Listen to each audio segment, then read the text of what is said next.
আপনি কাকে বিশ্বাস করবেন? মানুষকে? মানুষ তো সাপের থেকেও ভয়ঙ্কর। সাপ তো ছোবল দেয় আত্মরক্ষার জন্য, আর মানুষ ছোবল দেয় স্বার্থ রক্ষার জন্য। মানুষের স্বার্থ যেখানে শেষ হবে, সেখান থেকেই মানুষ বদনাম করতে শুরু করবে। আপনি যতক্ষণ দিতে পারবেন ততক্ষণ মানুষের কাছে ভালো থাকবেন। মনে রাখবেন, সব আঘাত চোখে দেখা যায় না।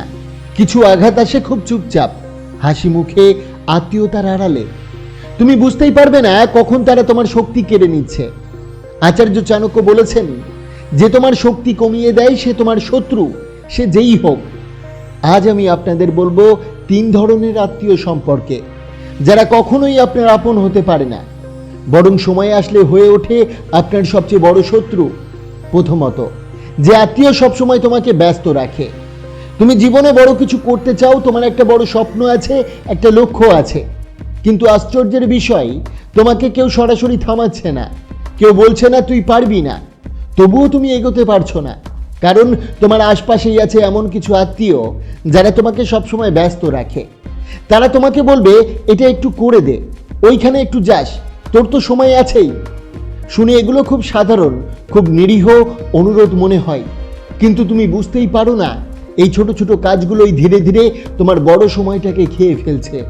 তুমি ভাবো, আমি তো খারাপ কিছু করছি না, নিজের মানুষদের একটু সাহায্য করছি, কিন্তু বাস্তবটা অনেক কঠিন। তুমি যখন অন্যদের ছোট ছোট কাজ করতে ব্যস্ত, ঠিক তখনই তুমি নিজের বড় স্বপ্নটা হারাচ্ছ। তুমি যখন আজ না কাল করব বলছো, ঠিক তখনই তোমার জীবন থেকে একটা দিন কমে যাচ্ছে। সবচেয়ে বিপজ্জনক ব্যাপার হলো, এই মানুষগুলো কখনো তোমাকে থামায় না। তারা শুধু এমনভাবে তোমাকে জড়িয়ে রাখে, তুমি নিজেই নিজের পথ ভুলে যাও। চাণক্য তার নীতিবাক্যে বলেছেন, যে তোমার সময় নষ্ট করে সে তোমার জীবন নষ্ট করে। তাই মনে রাখবে, সবাইকে খুশি করতে গিয়ে তুমি নিজের স্বপ্নকে হারাতে পারো না। না বলা কোনো অভদ্রতা নয়, এটা নিজের জীবনের দায়িত্ব নেওয়া।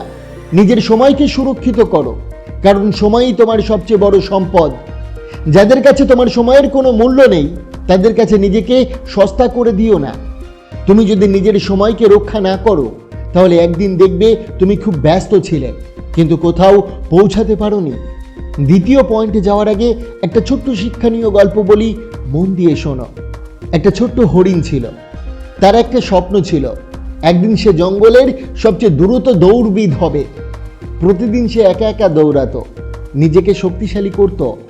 ধীরে ধীরে সে অন্য হরিণদের থেকেও দ্রুত হয়ে উঠেছিল। কিন্তু তার আশপাশে কিছু আত্মীয় হরিণ ছিল, তারা তাকে কখনো থামায়নি, কখনো বলেনি দৌড়াস না, বরং তারা সবসময় বলতো, এটা একটু এনে দে, আজ আমাদের সাথে থাক, এত কষ্ট করে কি হবে। হরিণটা ভাবলো, ওরা তো আমার নিজের, একটু সময় দিলে ক্ষতি কি। এভাবেই সে নিজের প্র্যাকটিস কমিয়ে দিল। একদিন জঙ্গলে একটা বড় দৌড় প্রতিযোগিতা হলো, সবাই দৌড়াতে নামলো, হরিণটাও দৌড়াতে শুরু করলো। শুরুতে সে সবার থেকে এগিয়ে ছিল, কিন্তু কিছু দূর যেতেই তার শ্বাস কাঁপতে লাগলো, পা দুর্বল হয়ে গেল। এক এক করে সবাই তাকে পেছনে ফেলে দিল। শেষে সে একা দাঁড়িয়ে রইল, হারার বেদনায় চুপ করে। দূরে সে দেখল, যাদের জন্য সে নিজের সময় দিয়েছিল তারা অন্যদের জয় উদযাপন করছে, কেউ তার দিকে তাকাচ্ছে না। সেই মুহূর্তে তার চোখে জল এসে গেল। আমাকে কেউ হারায়নি, আমি নিজেই হেরে গেছি, কারণ আমি নিজের সময় অন্যদের দিয়ে দিয়েছিলাম।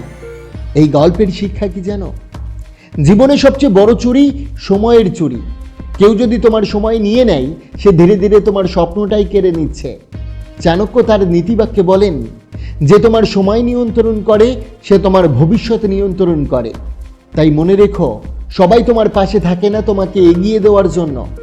কিছু মানুষ শুধু তোমাকে ব্যস্ত রাখে, যাতে তুমি কখনো বড় কিছু করতে না পারো। দ্বিতীয়, যে আত্মীয় তোমাকে অন্যদের সাথে তুলনা করে, সে তোমার আরো বড় শত্রু। তুই ওর মতো হতে পারলি না কেন? দেখো আজ কোথায় পৌঁছে গেছে। এই কথাগুলো শুনতে খুব সাধারণ, প্রায় প্রতিদিনই আমরা এসব শুনি, কিন্তু সত্যটা হলো, এই কথাগুলো ধীরে ধীরে তোমার ভিতরটা ভেঙে দেয়। প্রথমে তুমি হাসি দিয়ে উড়িয়ে দাও, ভাবো ওরা তো ভালো যাচ্ছে, কিন্তু বারবার যখন একই কথা শুনতে থাকো, তখন কিন্তু নিজেকেই প্রশ্ন করতে শুরু করো, আমি কি সত্যি এতটা খারাপ? আমি কি কিছুই করতে পারবো না? এভাবেই তুমি নিজের পথ হারিয়ে ফেলো। তুমি নিজের স্বপ্ন ভুলে যাও, নিজের গতি ভুলে যাও, নিজের লক্ষ্য ভুলে যাও। শুধু একটা কাজ করো, অন্য কারো মতো হওয়ার চেষ্টা। তুমি বুঝতেই পারো না প্রতিটা মানুষের জার্নি আলাদা, কেউ দ্রুত এগোয়, কেউ ধীরে। কিন্তু যারা তোমাকে সবসময় কম্পেয়ার করে তারা কখনোই তোমার এই বাস্তবতাটা বুঝতে চায় না। এই ধরনের আত্মীয়রা তোমার ভালো চায় না। তারা চায় তুমি সবসময় নিজের কাজে ছোট অনুভব করো। তারা চায় তুমি নিজের উপর বিশ্বাস হারাও। কারণ একজন আত্মবিশ্বাসী মানুষকে নিয়ন্ত্রণ করা কঠিন, কিন্তু ভেঙে পড়া মানুষকে নিয়ন্ত্রণ করা সহজ। সবচেয়ে ভয়ঙ্কর ব্যাপার হলো তুমি নিজেই নিজের শত্রু হয়ে যাও। তুমি নিজেকে অন্যের সাথে মাপতে শুরু করো, নিজের সাফল্যকে ছোট মনে হয়, আর একসময় নিজের আইডেন্টিটি হারিয়ে ফেলো।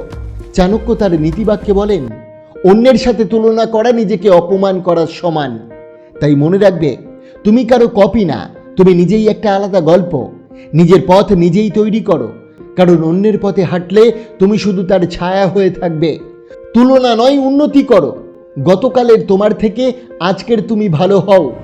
যারা তোমাকে কম্পেয়ার করে তাদের কথা নয়, নিজের লক্ষ্যকে গুরুত্ব দাও। জীবনের সবচেয়ে বড় ভুল অন্যের মতো হওয়ার চেষ্টা। কারণ তুমি যখন অন্য কারো মতো হতে চাও, ঠিক তখনই তুমি নিজের মতো থাকা বন্ধ করে দাও। নাম্বার 3, যে আত্মীয় তোমার শান্তি নষ্ট করে সে কখনো তোমার আত্মীয় হতে পারে না। সে তোমার শত্রু।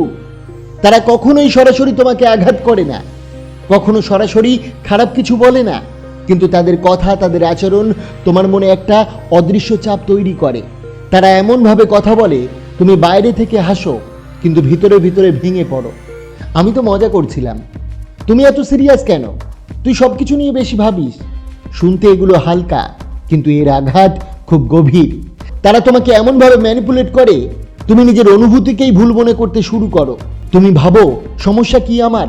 তুমি নিজের দোষ খুঁজতে থাকো, নিজের মনকেই বিশ্বাস করতে পারো না। এই মানুষগুলো তোমাকে সরাসরি কষ্ট দেয় না, তারা তোমার শান্তিটা ধীরে ধীরে কেড়ে নেয়। তুমি রাতে ঘুমাতে যাও, কিন্তু তাদের কথাগুলো মাথার ভিতরে ঘুরতে থাকে। একটা ছোট কথা, একটা ছোট ইঙ্গিত, কিন্তু সেটাই তোমার পুরো দিনটা নষ্ট করে দেয়। এরা সবচেয়ে ডেঞ্জারাস, কারণ তুমি বুঝতেই পারো না সমস্যাটা তাদের না তোমার। তারা তোমাকে কনফিউজ করে, গিল্ট ফিল করায়, আর ধীরে ধীরে তোমার আত্মবিশ্বাস ভেঙে দেয়। সবচেয়ে ভয়ঙ্কর ব্যাপার হলো তুমি তাদের ভুল প্রমাণ করার চেষ্টা করতে করতে নিজেকেই হারিয়ে ফেলো। চাণক্য তার নীতিবাক্যে বলেন, যে তোমার মন অশান্ত করে তাকে এড়িয়ে চলাই বুদ্ধিমানের কাজ। তাই মনে রাখবেন, মানসিক শান্তি কোনো লাক্সারি না, এটা তোমার জীবনের প্রয়োজন। সবাইকে এক্সপ্লেন করতে হবে না, সবাইকে প্রুভ করতে হবে না। টক্সিক কথাকে গুরুত্ব দিও না, কারণ সব কথা তোমার জন্য নয়। নিজের মেন্টাল পেসকে প্রায়োরিটি দাও, কারণ শান্ত মনই সবচেয়ে বড় শক্তি। সবাই তোমার খারাপ চায় না, কিন্তু সবাই তোমার ভালোও চায় না। কিছু আত্মবিশ্বাস তোমাকে থামায় না, কিন্তু এগোতেও দেয় না। তারা তোমার পাশে থাকে, কিন্তু তোমার পক্ষে না।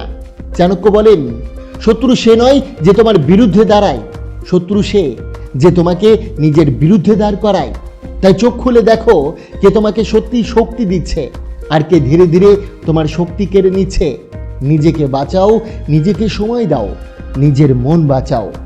বন্ধুরা, আশা করি আজকের এই ছোট্ট ভিডিওটি আপনার অনেক অনেক ভালো লেগেছে এবং আপনার অনেক উপকারে আসবে।